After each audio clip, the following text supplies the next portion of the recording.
স্বপ্ন ছিল world cup দেখার কানাডায় গিয়ে, সেই জন্য সিএনজি বিক্রি করে দিয়েছেন 1,85,000 টাকা। কিন্তু এমএক্স অ্যাসোসিয়েট যাদেরকে আসলে বিশ্বাস করেছিলেন, ও ভাই ওনার টাকা মেরে খেয়ে গেছে, পালিয়েছে, তালা ঝুলছে। 1,000 টাকা করে ফেক রিভিউ তারা তৈরি করতো যে আমি ভিসা পাইছি এবং শো করতো, এরকম দেখাতো, তাই বিশ্বাস করে তারা দিয়েছে। ও ভাই আসলে পর্তুগালের জন্য দিয়েছেন, উনিও প্রতারিত হয়েছেন। ভাই আসলে কিভাবে তাদের কাছে টাকা দিয়েছিলেন একটু বলবেন, কত টাকা দিয়েছে? আমি মূলত ফেসবুক পেজ দেখেছি তারা, আর ওই যে কানাডার খেলার টিকিট দিয়ে তারা ভিসা তৈরি করতে পারে এরকম একটা নিউজ দিছে তারা, অনেকের ভিসা হয়েছে। তাই আমি ওই নিউজ শুনে, আর আমার পাশের আমার ভাইও, চাচাতো ভাই, এরা দুইজন আইছে ওখানেও, তারার লগে আমি আইছিলাম। আইয়া দেখা যায় তারা কথাবার্তা শুনে বিশ্বস্ত হইলো, তারা কানাডা পাঠাইতে পারবো লোক, এর বাদে ওই খেলার টিকিট দিয়ে ভিসাটা তারা প্রসেস করতে পারবো, 100% গ্যারান্টি দিছে তারা। এখন দেখা যায় এখানে অফিসও আইয়া তারার এমবেসিটা বন্ধ হয়ে গেছে, কি এমএক্স অ্যাসোসিয়েট লইগে তারার ইয়ের নাম, এমবেসির নাম, তারা ট্রাভেলসের নাম।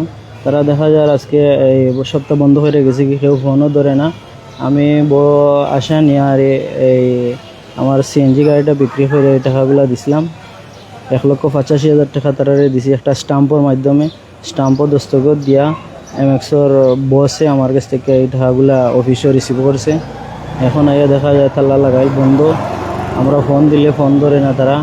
এখন আমরা এই সমস্ত দেখে আরও প্রচুর মানুষ, এখানেও 40-50 জন মানুষ আমরা দেখছি আইয়া ইয়োর সামনে, তারার অফিসের সামনে।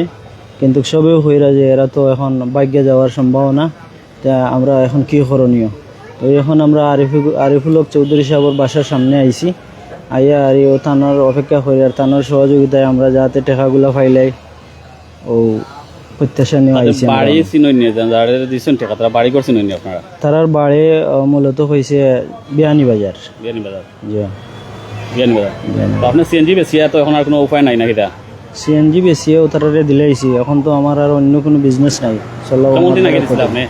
আমি দিছি গত 12 তারিখে। আর একটু জানার চেষ্টা করবো, উনি ভাই আসলে পর্তুগালের জন্য দিয়েছেন। ভাই আসলে আপনি কিভাবে তাদের সন্ধান পেলেন আর কিভাবে তাদের দ্বারা প্রতারিত হলেন? যে আমি মূলত ফেসবুকও 5-6 মাস আগে তারা রিভিউ দেখছি ভিডিও ফেসবুকও দেখার পরে আমি মনে মনে যে হইলাম যে ওখানেও দিতাম। তো 3 দিন 4 দিন বাদে তারা দুই লোকের ভিডিও রিভিউ তারা একটা ছাড়তো পর্তুগালত। তো বাদে আমার মনে হইল যে না, ওখানে দিয়ে একবার ট্রাই করে দেখিলাই। বাদে এর আগে আমি আরও একবার কানাডা লাগিয়ে দিয়েছিলাম, পর্তুগালও লাগিয়ে দিয়েছিলাম, আমি প্রতারিত হয়েছি। বাদে আমি গরম মাতিছি, আম্মা তারার লগে মাতিছি, ভাইয়া তারার লগে মাতিছি, তারা সাফসোয়া হয়েছেন যে পর্তুগালও লাগে একবার দিলে এখন খানে আবার দিতে তা ওইতো নাই, তা দলাল করে টাকা পয়সা মাইরা খাই লিব। তো আমি তারারে বুঝাইছি, এর বাদে আমি কিছু রাগ গুসা কইরা বাদে আইনা জমা দিছি। দেওয়ার পরে প্রায় 1 মাস হয়ে গেছে জমা দিছি। জমা দেওয়ার সময় পাসপোর্টের লগে দিছি 1 লাখ টাকা দিছি। তো তারা লিখিত আমার স্টাম্প দিছে আর রিসিট একটা দিছে, তোমার ব্যাংকের কিতাব রিসিট একটা দিছে। তো কালকে আমি ফেসবুকের মাঝে হামাইছি, এখন দেখি যে তারার একটা ভিডিও আগে কোন পেজে হইরা কি ছাড়ছে তোমার তারার বিরুদ্ধে আগে, তারা ওলা টাকা পয়সা মানুষের মাইরা খাইলার বা আপনার যে রিভিউ ভিডিও যেগুলা করছে এগুলা সবগুলা ফেক। 1,000 টাকার বিনিময়ে এগুলা মানুষের দিয়ে আইনা করাইয়া বাদে তারপরে ছাড়ে।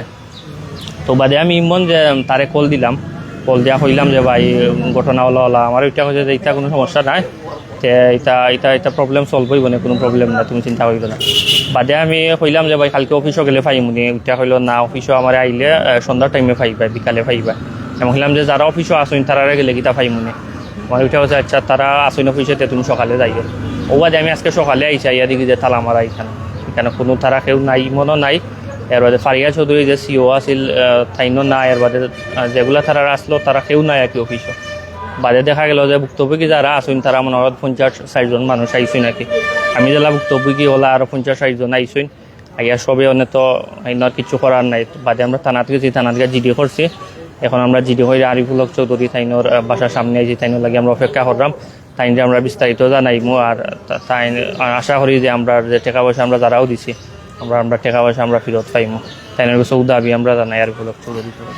আমরা যে কথা বলতেছিলাম, আরিফুল হক চৌধুরীর বাসায় এখন ভিতরে প্রায় 40 থেকে 50 জন মানুষ যারা ভুক্তভোগী। কেউ 1 লাখ দিয়েছেন, কেউ 4 লাখ দিয়েছেন, কেউ 7 লাখও দিয়েছেন।